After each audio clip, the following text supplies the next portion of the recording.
Maya-maya, matapos ang kanyang espesyal na task, muling kinausap ni Kuya ang naging emosyonal na bisita. Vice, ako ay labis na nagpapasalamat sa tulong na naipaabot mo sa mga housemates ko. Dahil sa iyo, they were able to call their mothers. Ikaw yung naging tulay. Kamusta? I'm so moved. Na-affect ako.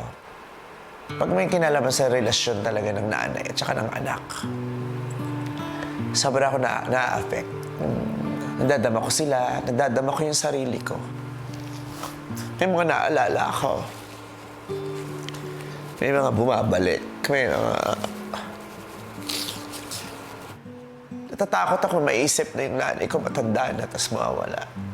Kaya yung ganyan yung masaya ako sa kanila na nandito sila, ang laki ng oportunidad na nag-aantay sa kanila, ang laking pribilehiyo yung nandito sila, malaking tulong to sa mga karera nila, pero lalo na ngayong Pasko, yung may bahagi ng utak ko o ng puso ko na nagsasabi, sana labas kayo, punta kayo sa nanay niyo. Pero naiintindihan ko kasi sila kung bakit. Sabi ko nga kanina, may mga bahagi ng buhay na tiis-tiis muna.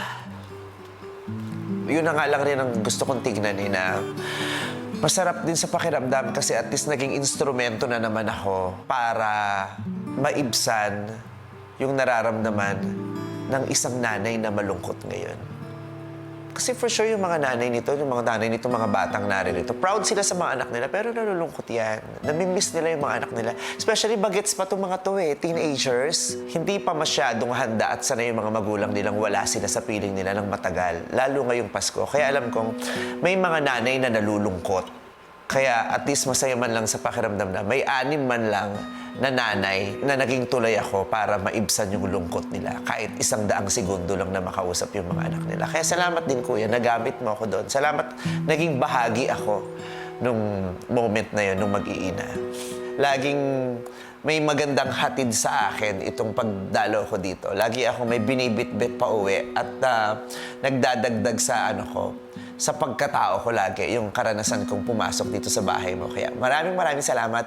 Happy Holidays. Happy Holidays din. At sa tingin ko, ngayong Pasko, Vice, meron din kaming hindi dapat ma-miss. Yes! Ngayong Pasko, dapat hindi nila ma-miss yung pelikula ko. Kaya sa lahat ng mga nanonood sa PBB ngayon, sa lahat ng madlang people, ay i-celebrate po natin ang Pasko ng masaya at naway kasama ang mga pamilya natin.